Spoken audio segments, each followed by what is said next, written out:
கல் போராட்டத்திற்கு முழுமையான ஆதரவு எங்களுக்கு இருக்கு.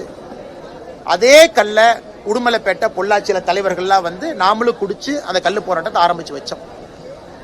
இன்னைக்கு ஒரு தடையை உடைத்து ஒரு போராட்டம் செய்வது எனக்கு அதுல உடன்பாடு இல்லைங்கண்ணா. தடையை நீக்கிறோம் நாங்க சொல்றோம். ஏன்னா நாளைக்கு அண்ணன் சீமான் அவர்களாக இருக்கட்டும், யாராக இருந்தாலும் மக்கள் பிரதிநிதிகளாக அரசு இயந்திரத்துல வந்து உட்காரும் பொழுது அவங்க கையெழுத்து போட்டு டெசிஷன் எடுக்கணும். நாளைக்கு டெசிஷன் எடுக்கக்கூடிய இடத்துக்கு அவங்க எல்லாம் ஒரு காலத்துல வர போறாங்க.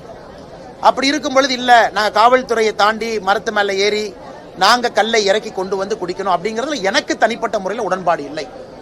அது இன்னைக்கு ஒரு விவசாய பெருமக்கள் செய்யறதுக்கு முழு உரிமை இருக்கு. மரம் வச்சிருக்கிறாங்க, பண்றாங்க.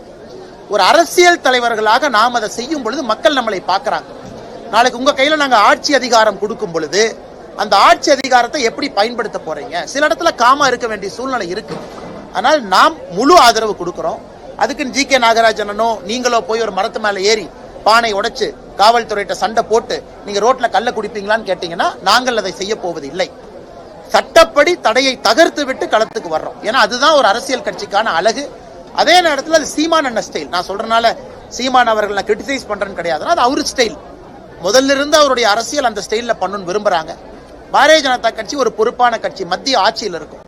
நாங்க ஒன்றொன்றும் எடுத்தோம் கவிழ்த்தோம்னு பண்ணணும் அப்படின்னாங்கன்னா ஆட்சியில் இருக்கக்கூடிய கட்சிக்கு அழகில்லை. அதனால் எங்களுடைய ஆதரவு கல் இறக்கும் போராட்டத்திற்கு இருக்கு. விவசாயிகளுக்கு எங்களுடைய ஆதரவு கல்லின் மீது இருக்கக்கூடிய தடையை நீக்குவதற்கு இருக்கு. அதை சட்டப்படி நீக்கிவிட்டு நாங்க களத்துக்கு வர்றோம். ஆனா நீங்க மரத்த மேல ஏறி பானையை கட்டி இறக்கி கொண்டு வந்து குடிப்பீங்களா அப்படிங்கிற கேள்விக்கு விவசாயிகள் இறக்கி கொண்டு வரும் பொழுது குடிக்கிறோம். கேஸ் எங்க மேல போட்டுங்க.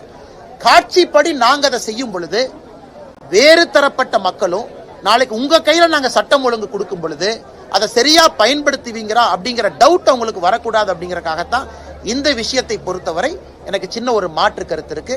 அதே நேரத்தில் சீமான் அவர்கள் மீது பெரும் மரியாதை வைத்திருக்கக்கூடிய மனிதர். செய்திகளை உடனுக்குடன் தெரிந்து கொள்ள கீழ்கண்ட கேபிள் மற்றும் டிடிஎச் நெட்வொர்க்குகளில் எம்நாடு செய்தி தொலைக்காட்சியை காணுங்கள். பாதகம் செய்பவரை கண்டால் நாம் பயம் கொள்ளலாகாது பாப்பா.